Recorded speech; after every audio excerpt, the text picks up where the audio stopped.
వీళ్ళు చట్టసభలలో ఇస్తామనేటువంటి ఫ్లూయస్ కూడా లేదు. రేపు చట్టసభలో కూడా మొత్తం దేశవ్యాప్తంగా ఇస్తామని చాలామంది ప్రజలు అరే దేశవ్యాప్తంగా చట్టసభలు కూడా ఇస్తున్నారు, రిజర్వేషన్ వస్తుంది, మనం కూడా రేపు ఇగో చట్టం తయారు చేయాలి, మన బాగా మనం ఇస్తూ ఉంటుంది. ఓట్లు వేసేకనే కాదు, మన జీవితాలు మనం కూడా రాసుకోవచ్చు, మన తలరాత మనం రాసుకునే అవకాశం వచ్చిందని అనుకున్నాం. కానీ ఇలా చట్టసభలు దేవుడు స్థానిక సంస్థలలో రిజర్వేషన్ గురించి ఒకరి మీద ఒకరు ఎట్లా వేసుకుంటున్నారంటే నాది కాదా నీది, నీది కాదా నాది, లేదు నువ్వు ఇట్లా తీసుకురా మార్చుకురా, నువ్వు ఇట్లా తీసుకురా మార్చుకురా అని చెప్పి ఇంత కోట్ల మంది జనము చదువుకున్న వాళ్ళు మేధావులు అందరూ ఇట్లా చూస్తున్నా, ఇంతమంది మీడియా సంస్థలు అబ్జర్వ్ చేస్తున్నా ఇలా ఈ రాష్ట్ర ప్రభుత్వం విచిత్రంగా ఉంది, కేంద్ర ప్రభుత్వం ఇంకొక విచిత్రంగా ఉంది. రాష్ట్ర ప్రభుత్వం ఏం చెప్తుందంటే మేము 42% 80% ఇచ్చి తీర్తామన్నారు. హడావిడి వేసిండ్రు, హడావిడి వేసి మొత్తం మీద జనగణన చేసిండ్రు, దేశానికి రోల్ మోడల్ అన్నారు. అయిపోయి ప్రపంచంలో ఎవరు చేయలేదు మేమే కనిపెట్టాం అన్నట్లు ఢిల్లీలో మొత్తం పవర్ ప్లాంట్ ప్రజెంటేషన్ అయిపోయి దేశానికి బీసీలంతా కాంగ్రెస్కి ఏమైంది మేము రోల్ మోడల్ అయినాం మొత్తం టోటల్గా రాహుల్ గాంధీ గారికి ఇట్లా చెప్పినట్టే ఇస్తున్నారు. ఇక్కడ చూస్తే ఏదో వేసినది అన్నీ ఉంది, తుట్టిగా ఊగా నువ్వు ఒట్టు నేను ఏడిస్తా అన్న టైప్లో ఉంది అంతే. జాతరలలో డబ్బల రాయలు కొడతారన్నమాట, అట్లే ఉంది. ఏం లేదు, ఒక్క అడుగు ముందుకేసింది లేదు. తీర్మానం చేసారు, అసెంబ్లీ తీర్మానం చేసిన తర్వాత చట్టాలు తయారు చేసి పార్లమెంటుకు పంపించారు మన ప్రెసిడెంట్ ఆఫ్ ఇండియా. ఎవరే కానీ అక్కడ పోయి ప్రధానమంత్రిని కలుస్తారు, రిక్వెస్ట్ చేస్తారు. కానీ వీళ్ళు అసలు అడిగి చేరకముందే రైలుకు ఒక సంఘము బీసీ సంఘం ధర్నా వేస్తే వీళ్ళందరూ పోయి మేము చాలా గొప్ప చేస్తామని హంగామా చేసేసారు. ఢిల్లీ మొత్తం హంగామా చేశారు. కానీ ఒక్కనాడు ఒక ప్రధానమంత్రిని కలవలేదు, ప్రెసిడెంట్ ఆఫ్ ఇండియాని కలవలేదు, పార్లమెంట్లో ప్రస్తావన చేయలేదు. మళ్ళీ ఇమ్మీడియట్గా లేదు ఎలక్షన్ పెట్టాలి జనం నమ్మిరు అని చెప్పి ఉరికొచ్చారు. మళ్ళీ బ్యాక్ వచ్చి అసెంబ్లీని ప్రొవోక్ చేసి అసెంబ్లీ పెట్టి అసెంబ్లీ చట్టం చేసే అవకాశం ఉంది. అసెంబ్లీ 2 రోజులు నడిపించి చట్టాన్ని తయారు చేసేటువంటి అవకాశాన్ని ఉన్నా ప్రొవోక్ చేసి దాన్ని ఇమ్మీడియట్గా గవర్నర్కి పంపగానే మళ్ళీ సంబరాలు చేసుకున్నారు. మళ్ళా ధనాధన సంబరాలు చేసుకోడు, అన్ని లొల్లి పటాకులు కాల్చుకోడు, మొత్తం ఆ పాలాభిషేకాలన్నీ చేసింది. ఇవాళ మరి ఏమైంది ఈ ప్రభుత్వాన్ని మేము అడుగుతా ఉన్నాం, ఏమైంది ఆర్డినెన్స్ ఏమైంది? ఆర్డినెన్స్ ఎందుకు రావట్లేదు? హడావుడిలో సాయంత్రం ప్రయోగం చేసి ఉదయమే బిల్లు పంపాల్సిన అవసరమే ఉండే, చట్టాన్ని తయారు చేయడానికి అసెంబ్లీ పెట్టి నడిపించాల్సిన అవసరం ఉన్నా మీరు ఎందుకు పంపించారు?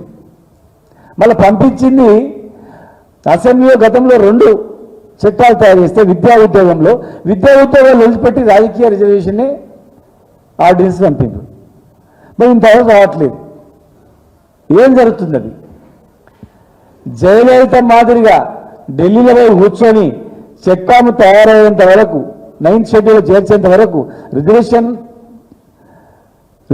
పాలసీ వచ్చేంత వరకు నేను తెలంగాణకు పోను అని చెప్పి ఆడ మకాం వేసి పట్టుబడితేనే అఖిలపక్షాన్ని ఒకసారి కాదు 10 సార్లు తీసుకుపోయి లొల్లి పెడితేనే వస్తుంది. ఒక్కనాడు ఒక అఖిలపక్షాన్ని తీసుకుపోలేదు, ఒక మాట మాట్లాడలేదు. ఇమ్మీడియట్గా ప్రెసిడెంట్ ఆఫ్ ఇండియా పంపి వాళ్ళ గవర్నర్ దగ్గర అన్నారు. మేము చెప్పినాం ఇది తప్పు, ఇది ఆల్రెడీ మీరు పంపిన తర్వాత 9th షెడ్యూల్ చేర్చాలి, కానీ మళ్ళీ ఆర్డినెన్స్ పేరు మీద మోసం చేస్తున్నారని చెప్పినా లేదు అయిపోయింది వస్తుంది మీకు ఇష్టం లేదా అన్నారు. కానీ ఈనాడు వరకు కూడా రాలేదు. మరి ఈరోజు క్యాబినెట్లో మరి ఏం చర్చిస్తారు, ఏం చేస్తారు? ఇష్టానుసారంగా ఒకటో రోజు ఒక మాట మాట్లాడితే కాదు. గతంలో ముఖ్యమంత్రి గారు కూడా అన్నారు రాష్ట్రాలకు అడుగుతున్నారు, రాష్ట్రాలకు రిజర్వేషన్ మార్చే శక్తి లేదు, ఇవ్వద్దు, అడిగితే కూడా వాళ్ళని కేసు పెట్టి లోపలేదన్నారు. మరి మీరే రాష్ట్రాలకు అధికారం వద్దన్నారు, మళ్ళీ మీరే పార్లమెంట్కి పంపినారు, మళ్ళీ మీరే రాష్ట్ర ప్రభుత్వంలో ఆర్డినెన్స్ అంటున్నారు. మీ ప్రభుత్వంలోనే అసలు ఏది కరెక్ట్, ఏది నమ్మాలి? ఈ ప్రభుత్వంలో అసలు ఏం జరుగుతుంది? నిజంగా వేస్తారా లేదా? మీ పరిధిలో ఉన్నటువంటి మంత్రి పదవులు ఇవ్వట్లేదు, మీ పరిధిలో ఉన్నటువంటి చైర్మన్లు ఇవ్వట్లేదు, మీ పరిధిలో ఉన్నటువంటి అనేక నియామకాల్లో కూడా 40% ఎక్కడ ఇవ్వట్లేదు. మరి ఇవ్వకుండా మీ పరిధి లేని మేమే ఇస్తామని చెప్పి ఇంతవరకు కూడా చేయకపోవడం ఎవరి మోసం చేయడానికి ప్రభుత్వం అనేది ఒక్కసారి ఆలోచన చేయాలి. ఇక భారతీయ జనతా పార్టీ ఇంకా విచిత్రంగా మాట్లాడుతూ ఉంది. ముస్లిం రిజర్వేషన్ తీసేస్తే మేము ఇస్తామని చెప్పి. మరి ఇలా గుజరాత్లో, యూపీలో, మధ్యప్రదేశ్లో, రాజస్థాన్లో ముస్లింలకు మీరు పరిపాలించే రాష్ట్రాలలో ముస్లిం రిజర్వేషన్ ఉందా లేదా? అంతెందుకు, మొన్న మీరు 10% ఈడబ్ల్యూఎస్ రిజర్వేషన్ ఇచ్చారు. మరి 10%లో కూడా ముస్లిమ్స్ ఉన్నారు కదా, బీసీలు కానీ ముస్లిమ్స్. అక్కడ మీరు రిజర్వేషన్ ఇచ్చింది 10%. మీరు దేశవ్యాప్తంగా రిజర్వేషన్ ఇవ్వండి, ముస్లింలకు రిజర్వేషన్ ఇవ్వండి అని చెప్పి ఈ 10%లో ఓసీలైన ముస్లింలకు రిజర్వేషన్ ఇచ్చారు. మీరు పరిపాలించే రాష్ట్రాలలో ముస్లిం రిజర్వేషన్ ఇచ్చిండ్రు. తెలంగాణకు వచ్చేవరకే మీరు అది మార్చండి మేము ఇస్తాం అనడంలో ఎంతవరకు సమంజసం? మేధావులను కూర్చోబెట్టండి, చర్చించండి. మేము అన్న మాటలో వాస్తవం ఉందా లేదా? ఈడబ్ల్యూఎస్లో 10%లో ముస్లిమ్స్ లేరని చెప్పండి.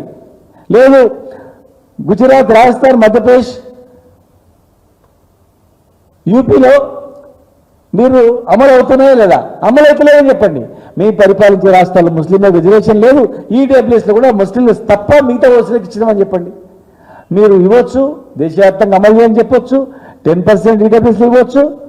కానీ ఇక్కడ మీ దగ్గర చట్టాన్ని 9th షెడ్యూల్లో చేసేదానికి అవకాశం ఉన్నా లేదు, ముస్లింలకు కలిపింది కనుకనే మేము చేస్తలేమని చెప్పడం మాత్రం తప్పదు. రేపు ఫ్యూచర్లో మేము తెలంగాణలో ముఖ్యమంత్రిని చేస్తాం, బీసీ ముఖ్యమంత్రిని, దేశవ్యాప్తంగా చట్టసభలో రిజర్వేషన్ మేము ఇస్తాం అని చెప్తున్నారు. ఒక బీసీ మంత్రిత్వ శాఖ ఇవ్వలేదు ఇప్పటికీ. ఇవాళ మేము ఎంతో చేస్తామని చెప్తున్నారు. మరి అంత పెద్ద చేస్తామన్న వాళ్ళు గీ చిన్నది ఎందుకు చేయట్లేదు? చట్టసభల్లో చేస్తాము, ఇంకా ఎన్నో చేస్తాం అన్నోళ్ళు ఇక్కడ ఉన్న రిజర్వేషన్, ఈ రాష్ట్ర ప్రభుత్వం ఇచ్చినటువంటి రిజర్వేషన్ మీరు ఎందుకు సహకరించట్లేదు? దయచేసి చెప్పాలి. ముస్లింల రిజర్వేషన్ అనేది ఒక సాకు, అది కాదు. అది ఖచ్చితంగా మీరు నిరూపించుకోవడానికి ఒక సమయం, బీజేపీ పార్టీ కూడా బీసీల పట్ల నిరూపించుకోవడానికి ఒక సమయంగా భావించి మీరు వెంటనే 9th షెడ్యూల్లో చేర్చాలి.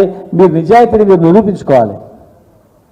రాష్ట్ర ప్రభుత్వం కూడా హడావుడి చేసి పైసలు వస్తలేవు, ఆ ఫండ్స్ రిలీజ్ అవుతలేవు, లోకల్ బాడీ ఎలక్షన్ పెట్టాలని మీరు పైసల గురించో ఫండ్స్ గురించో వీళ్ళని తాకట్టు పెట్టి వీళ్ళని గొంతులు కోస్తామంటే ఎట్టి పరిస్థితుల్లో మేము ఊరుకోం. బీఆర్ఎస్ పార్టీ ఎట్టి పరిస్థితి ఊరుకోదు. బీఆర్ఎస్ పార్టీ మేము చేరతానంత వరకు మేము చేసినాం మా పార్టీ. ఇన్ ఫ్యూచర్లో చేసేది కూడా మా పార్టీ.